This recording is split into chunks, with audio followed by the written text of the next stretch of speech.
Father Coughlin is now prepared to speak to you on the subject of Americanism, neither Nazism nor Communism.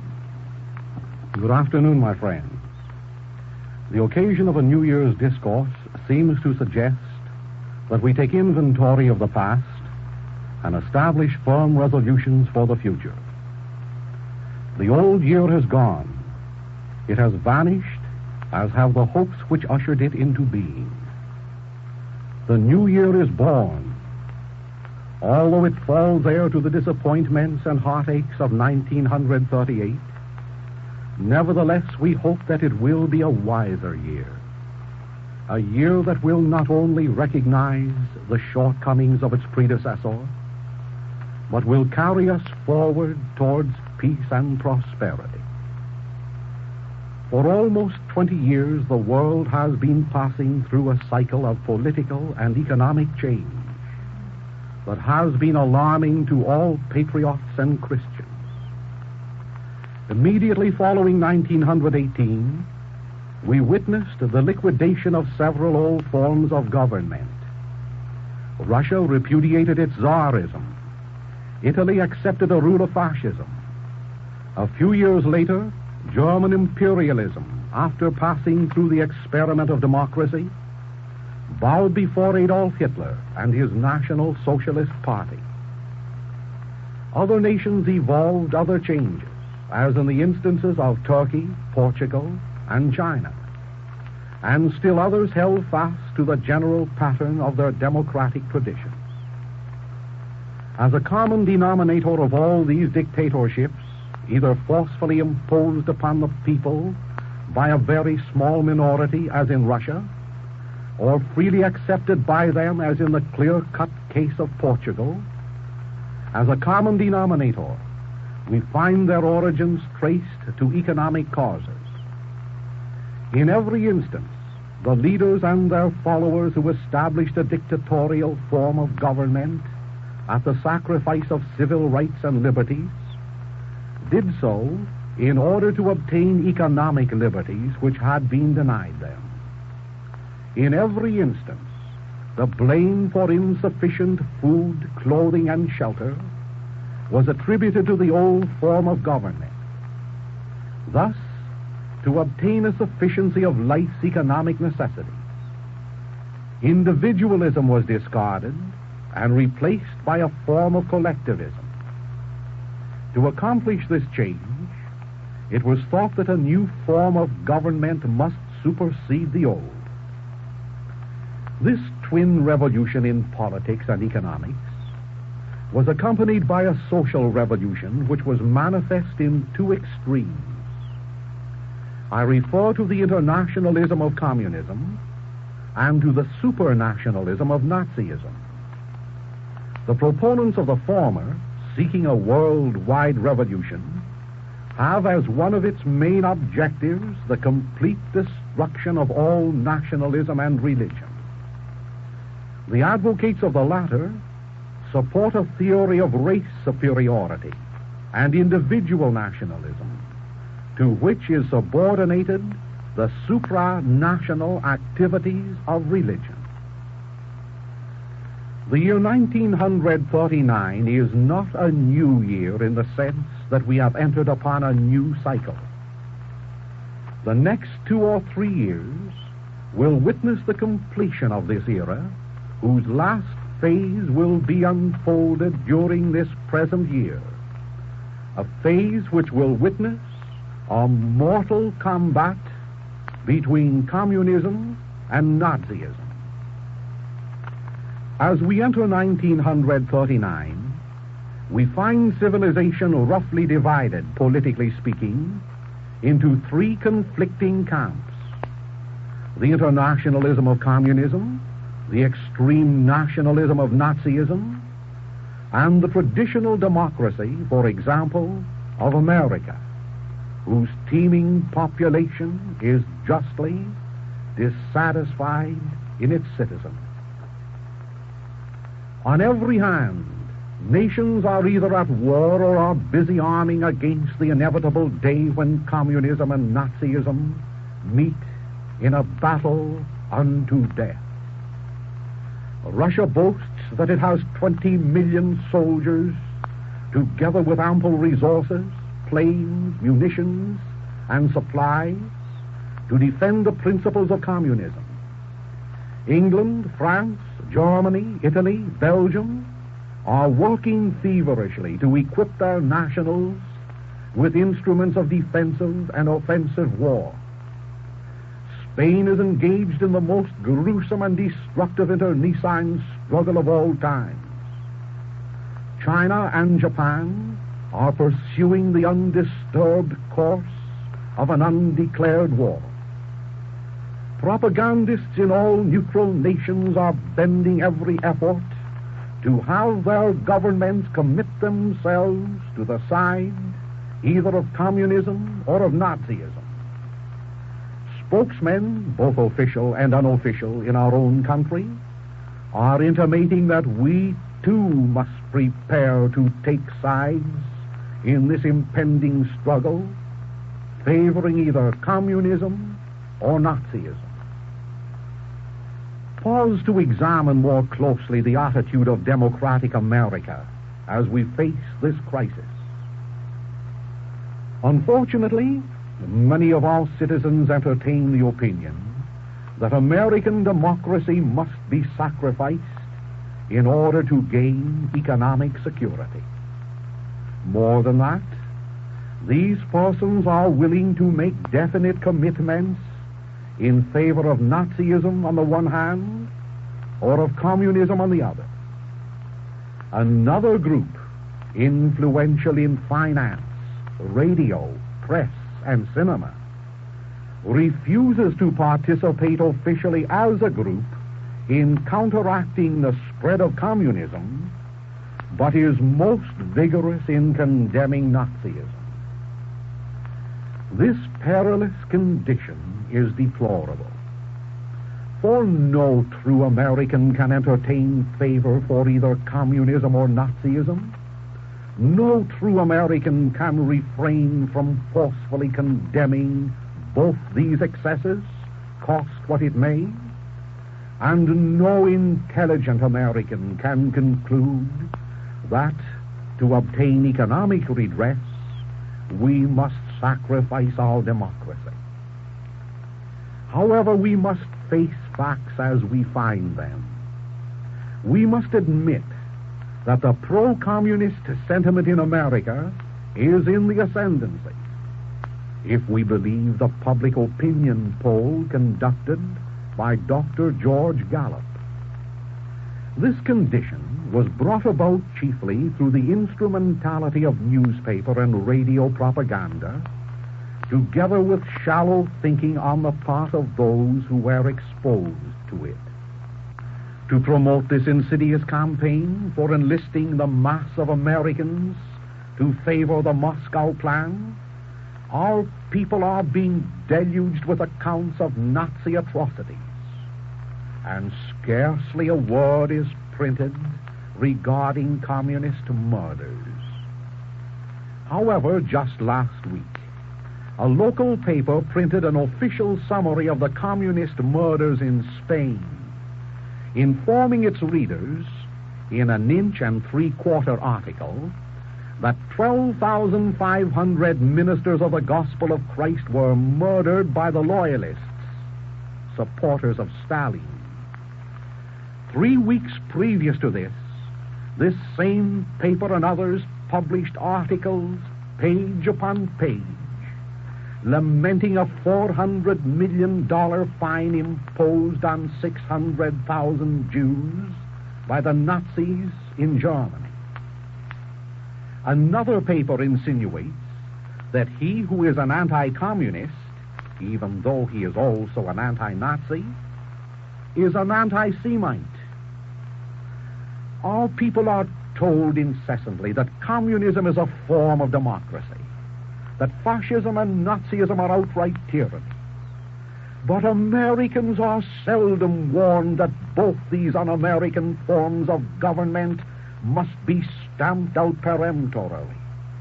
They are seldom advised that the free speech of the communist or the free speech of the Nazi may not be used to destroy the free speech of the American.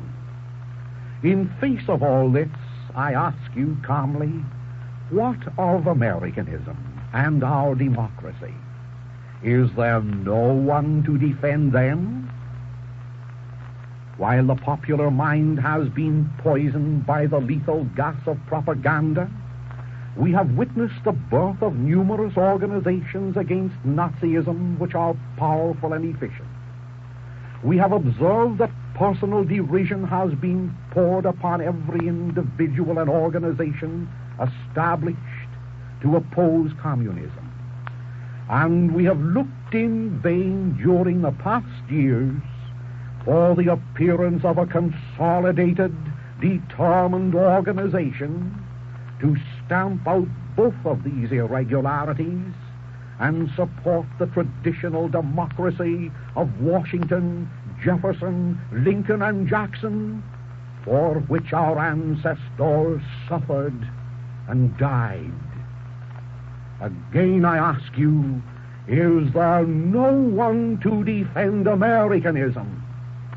Must the attention of sincere Americans be focused constantly upon these un-American heresies?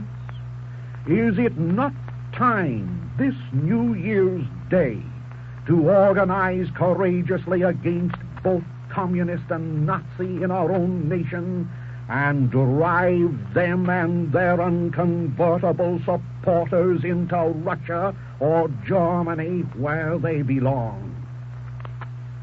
1939 and the years immediately following will witness the completion of the present cycle in which we are living. A cycle which will culminate only with victory for communism, victory for Nazism, or victory for Christian democracy over both. The two political systems of totalitarianism, one a dictatorship of international godlessness, and the other a dictatorship of national race supremacy, one a thoroughgoing form of atheism, and the other a thoroughgoing form of state control of religion, one a notorious butcher of Christians, and the other a notorious disparager of Jews, these two cannot exist together, nor can either one of them live within the confines of our nation side by side with Christian democracy. Christian democracy, the regime of national liberty founded upon the moral code of God the Father and his divine Son, Jesus Christ. The United States of America is not large enough for both democracy and communism or Nazism.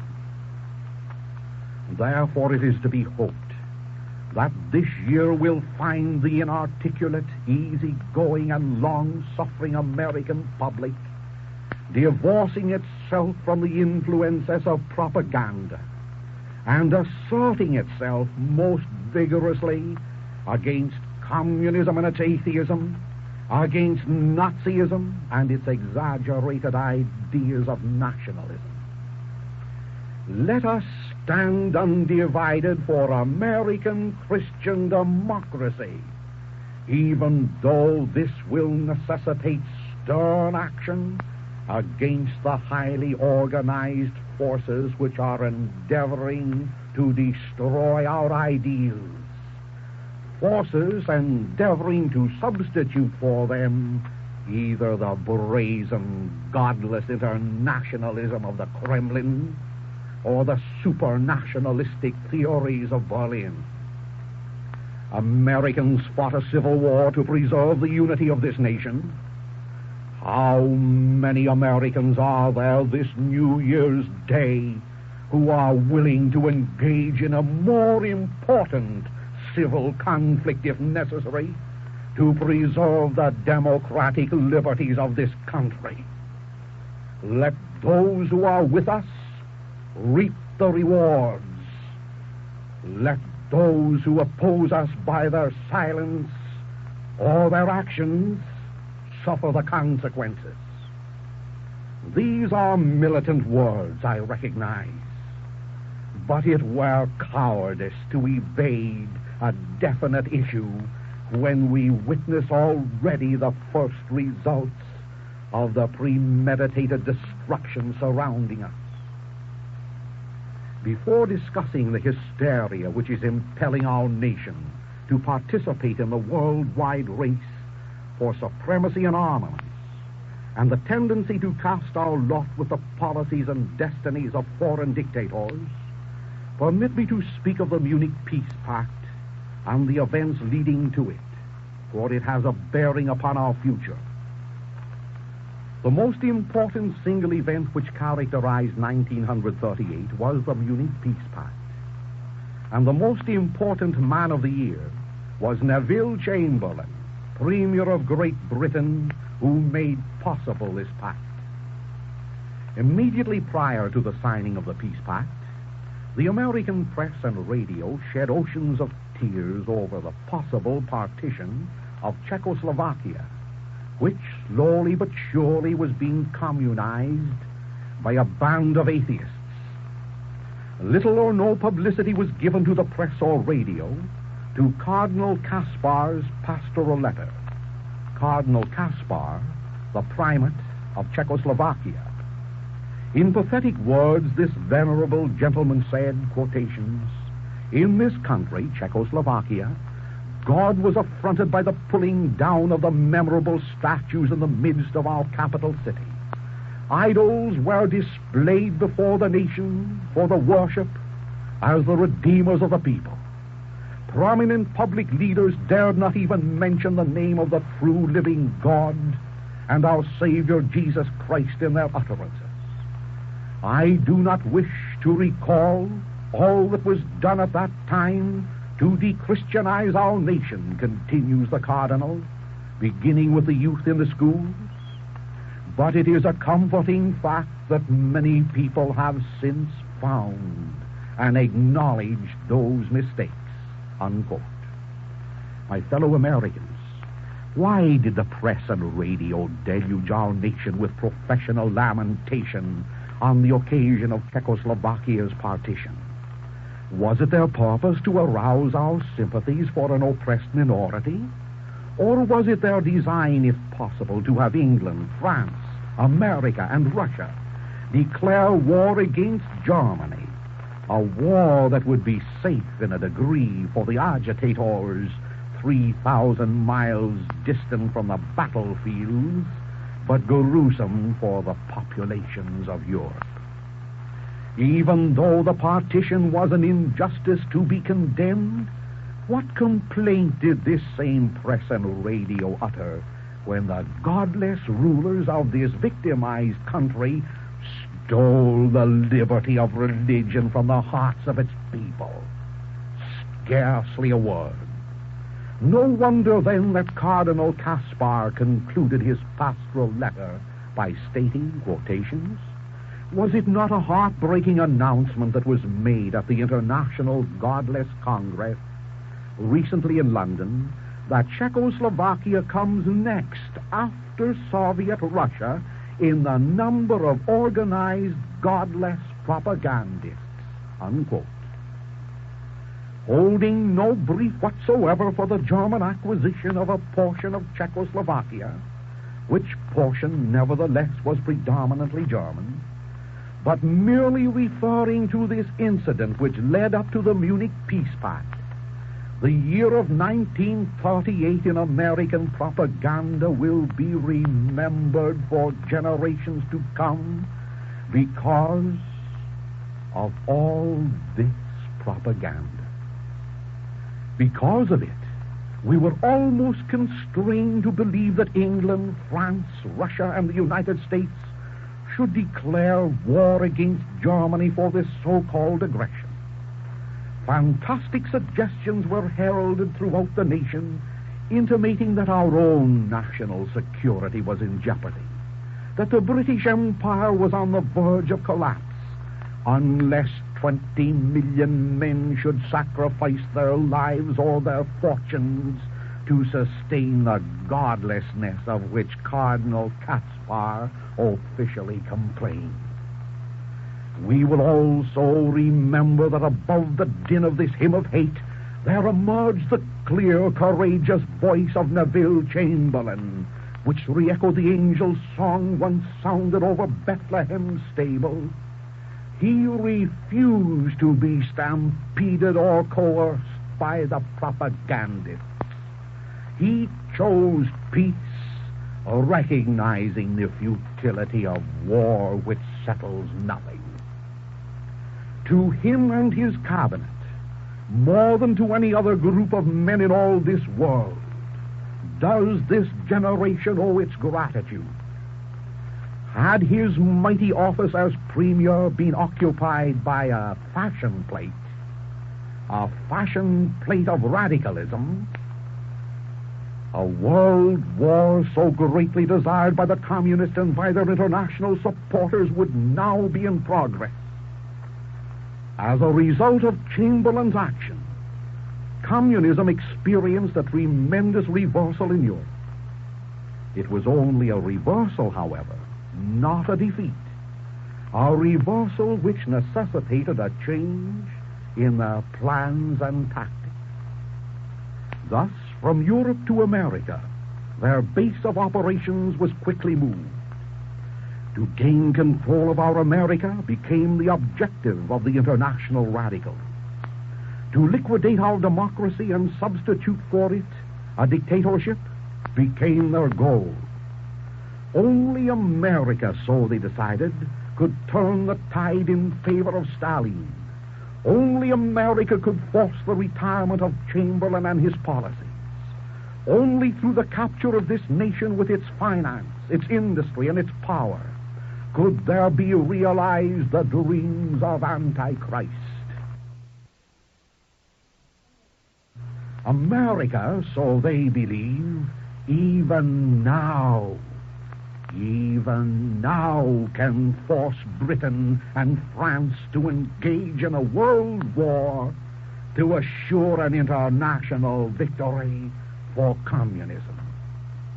My friends, if communism and Nazism must come to grips, let America remember that she is beholden to neither one of them. Let America remember the golden counsel of her first and greatest president, which warns us today, as it did yesterday, to keep clear of foreign entanglements. In these days when, according to propaganda, one is un-American if he is American, one is anti-Semitic if he is anti-communist, it might be worthwhile to revive a paragraph or two printed in the Congressional Record of February 9, 1917. In one sense, 1939, with its violent pro-communist propaganda, and 1917, with its outrageous atrocity stories, are somewhat related. In 1917, the late Senator Caraway wrote into our official government records a statement which reads as follows, quotations. In March 1915, the J.P. Morgan interests, the steel, shipbuilding, and powder interests, and their subsidiary organizations got together 12 men high up in the newspaper world and employed them to select the most influential newspapers in the United States, and a sufficient number of them to control generally the policy of the daily press of the United States.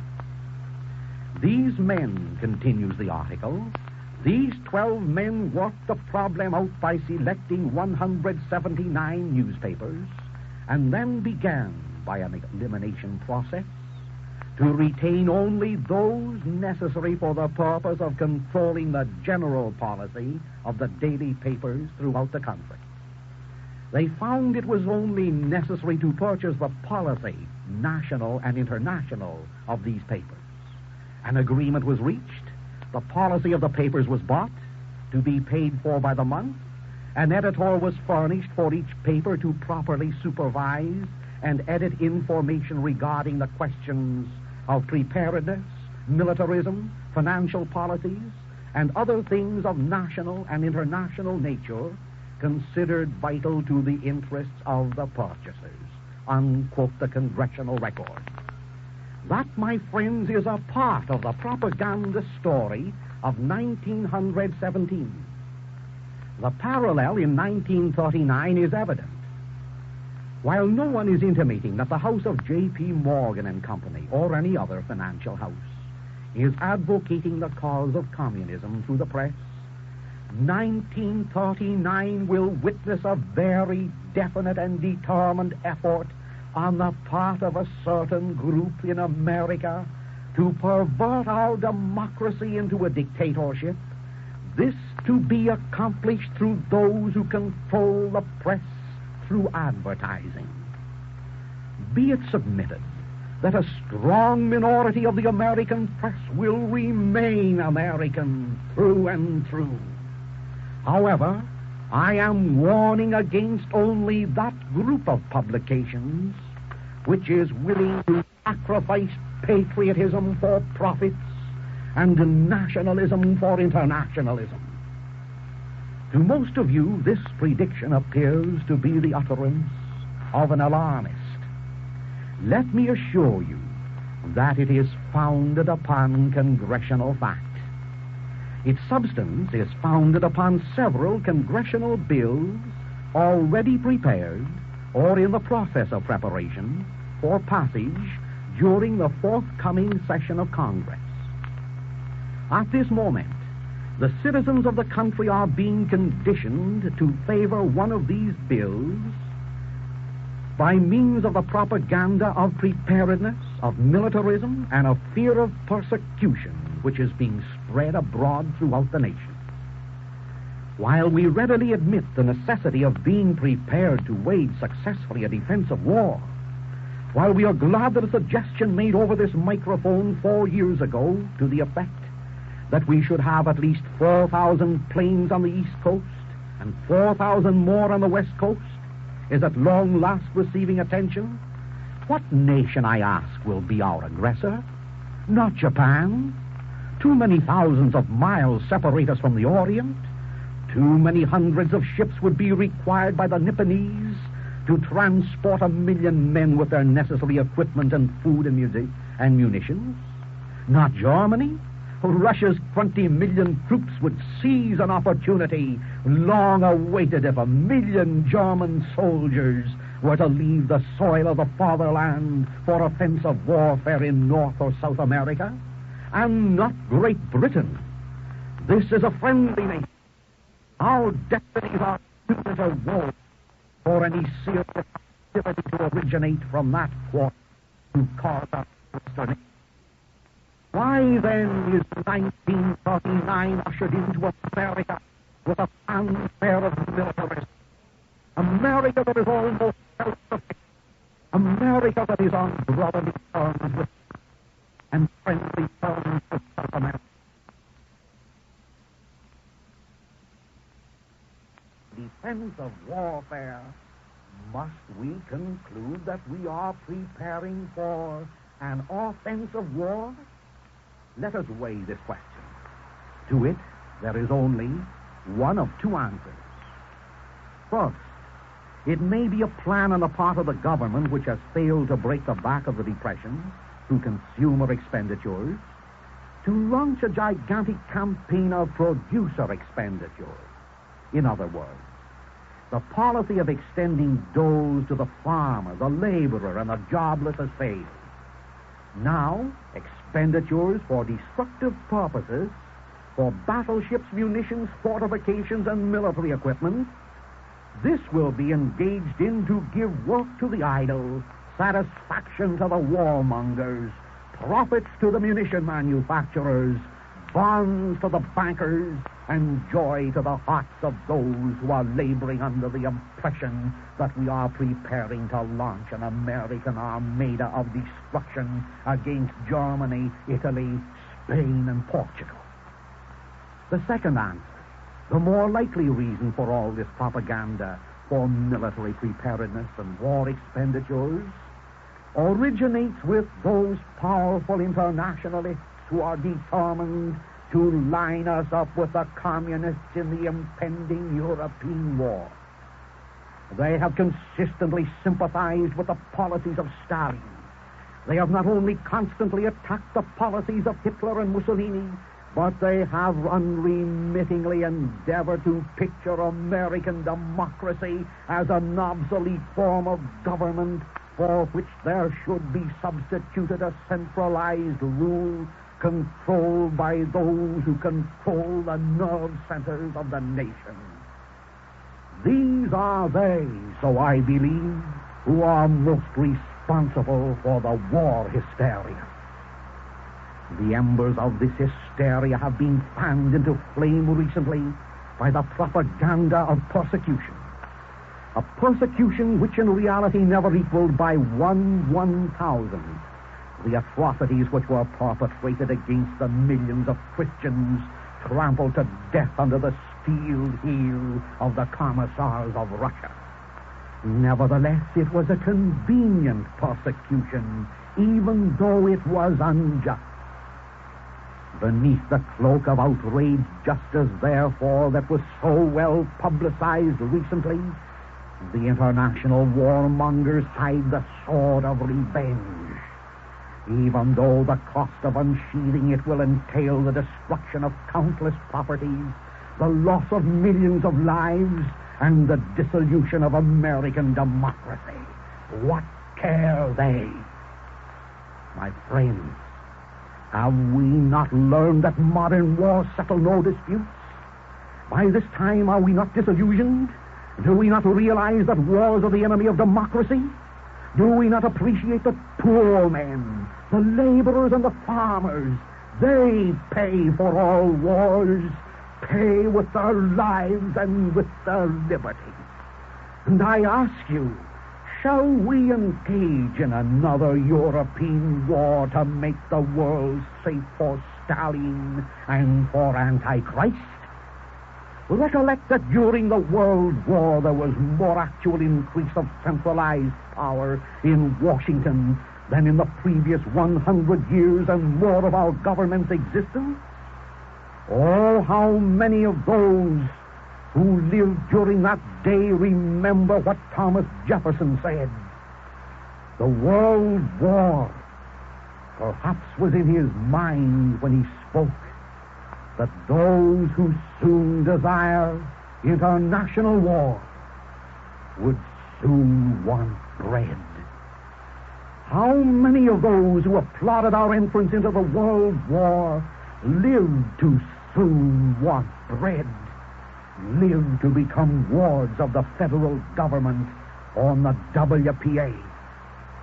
During the time of the World War, many different things happened to centralized government at Washington.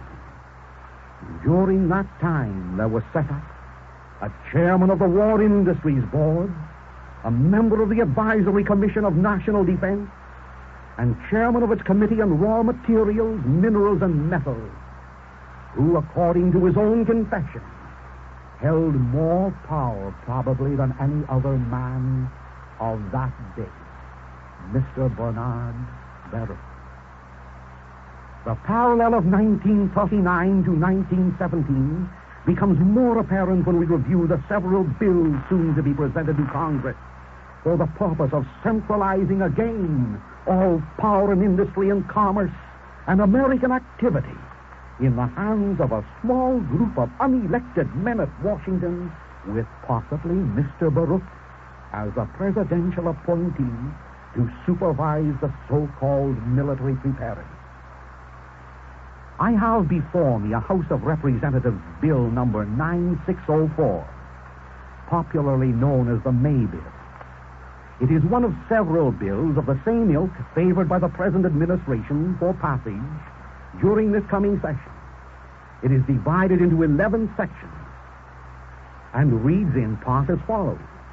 Section 1, that whenever Congress shall declare war, the President is authorized to determine and publicly proclaim it to be unlawful to buy, sell, lease, any article at a higher rate of rent, price, commission, or compensation than was in effect at a date or dates determined in the proclamation. In other words, this bill gives the President of the United States the absolute and sole power to set prices and determine profits. Section 3 of this bill states that during such time of war, the President is authorized to determine and publicly proclaim from time to time the material resources, industrial organizations, public services, security and commodity markets over which government control, including requisitioning materials, shall be necessary. This bill, therefore, plans to give the President full power to commandeer, requisition, seize, and confiscate all material resources which, in his judgment, shall be required by the government. Section 4 of the bill gives the President power to draft an army. Section 5 gives the President power to register all individuals engaged in the management or control of any industrial establishment designated by him for the duration of the war and to live according to his regulations. And Section 6 reads, during such time of war, the President is authorized from time to time to determine what classes of public service, real and personal property, or rights or interests therein, and what classes of owners, dealers, exporters, and importers, manufacturers or producers of any article shall be required to operate or to be operated under licenses. In other words, this is the superlative dream of a Moscow mind to license every industry and business and profession. It empowers an individual with the control of every gainful activity from the manufacture of a warship to the selling of a bag of peanuts. And Section 7 of this proposed bill gives absolute dictatorial power to the President to determine the priority in which any owner or manufacturer or producer or farmer shall fill his orders. The same dictatorial power once enjoined by Joseph Stalin and his predecessors when they forbade food to be shipped into the Ukraine because the Ukrainians were not favorable to the Soviet policy. Section 8 of this proposed bill reads, as used in this act, the term, quotes, in time of war, unquote, shall mean the time intervening between the declaration of war by Congress and the passage by Congress of a resolution stating that war has terminated. My friends, this is startling information to the majority of you who are living in a fool's paradise, imagining that this democracy of ours is unassailed from within its own walls, when on the very doorsteps of this year 1939, 4 or 5 similar bills to the one which I have condensed for you are prepared to destroy, prepared to hurl us into a hell of war on the side of communism and to establish a dictatorial form of government. A form of government which, upon the passage of this or a similar bill, goes into effect not when war is actually engaged in, but when war is even declared. Even a war declared against the cotton pickers in Alabama or the Eskimos at the North Pole region. Please, God, may these be idle speculations. However be they founded on fear or fact, one policy is certain for Americans. Let us serve notice on the internationalists in this nation that we respect Washington's counsel of no foreign entanglements, that henceforth we will observe strict neutrality, not permitting the stars and stripes to fly from a ship's masthead that carries munitions in her hold, that we will not infringe upon the laws of good neighborliness by repeating our recent error of loaning $25 million to China, now engaged in war with Japan, and that we will not permit young radicals to be regimented here to fight for the cause of communist Spain. And let us seal that resolution by informing them that this is a democratic country which we will never surrender to a dictator. And at this juncture, may I pause to inform you that of all the nations in the world supporting or recognizing the communist loyalists in Spain, there are only three, namely Russia, France, and the United States. Every other nation of importance, including Great Britain, the largest, and the Vatican State, the smallest, has recognized General Franco's government either de jure or de facto. Again I ask you, is there no voice to be raised for America and democracy, for America and for our traditions? And my answer is, most assuredly there is. There are millions of God-fearing American-loving citizens who are neither joiners nor factionalists. Men who are content to sit serenely by their firesides with their families. Men who in a crisis will prove the bravest of all. Those men and their families will rise during this year of 1939 to keep America safe for Americans and the Stars and Stripes, the defender of God. So this is 1939. Possibly, yes, probably. Europe will be in war by 1940. The forces of Nazism and Communism will clash in mortal combat. America must stand aloof. At home there are still 12 million men out of work.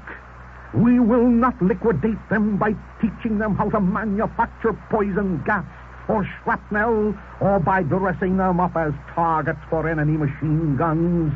Or rather, 1939 will mean for us that we will turn our minds to solving the industrial and agricultural problems which confront us according to the pattern of our Constitution. From European wars, America must stand aloof. This is 1939. As yet the billions of dollars loaned to Europeans to conduct the last war remain unpaid. We will not loan these nations more billions and more lives, and reap more death, more depression, and loss of democracy. From European wars, America must stand aloof. This is 1939. Now we are being conditioned to take sides either for or against communism, for or against Nazism, with scarcely a word spoken in defense of Americanism. Oh, when shall Americans cry down and trample the propagandists and turn their attention to America? From European wars, America must stand aloof. In 3 or 4 weeks, possibly 3 or 4 months, the opportune time will arrive when every citizen who stands for Americanism, for the Constitution and for liberty, must be prepared to support his congressman in voting out of existence the dictatorial military bills which are now prepared on the pretext of national defense. 1939 finds Americans standing at the barricades of liberty. Behind us stretch 162 years of freedom, and before us yawns a vortex of national doom. Behind us are 5 generations of civic and industrial growth. Before us beckons the specter of commercial decay, and industrial slavery. Behind us have rolled 16 decades of religious freedom under the Bill of Rights and democracy. And before us stands, gaunt and threatening, the auger of irreligion, of hate, and of war. My fellow citizens, it is within our power to make the future of America as glorious as the past. But the future depends upon the answer to this question.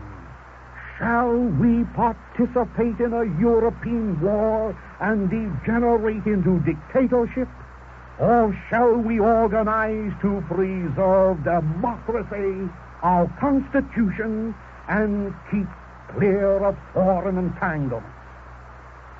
In its current issue, the Brooklyn Tablet says today editorially, war advocates and international meddlers will be particularly active in Washington next week.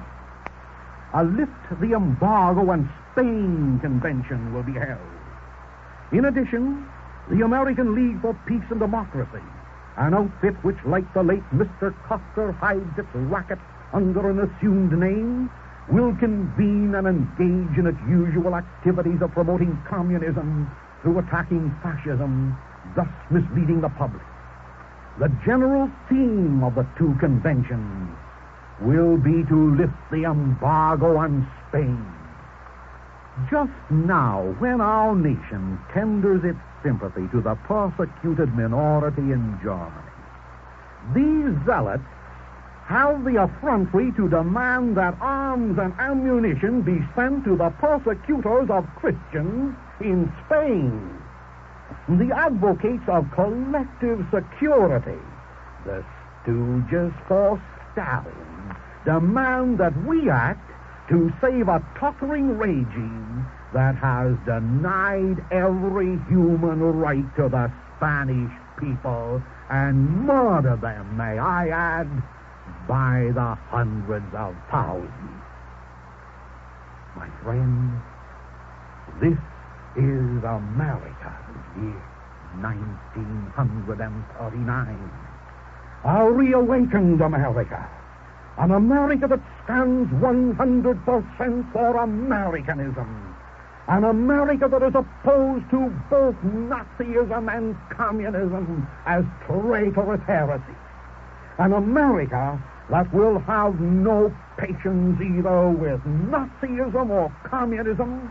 An America that still stands by the traditions of our forefathers, traditions of liberty, traditions of godliness, traditions upon which we must establish a sane Christian nationalism. From European entanglements I pray you. From Nazism and communism I conjure you. America must stand aloof, and her future is secure. This address, my friends, will be incorporated in a book which I have prepared for distribution, the last 9 lectures, together with an essay written by Pius XI on atheistic communism. The book is yours, free for the asking. Write to me this week. God bless everyone.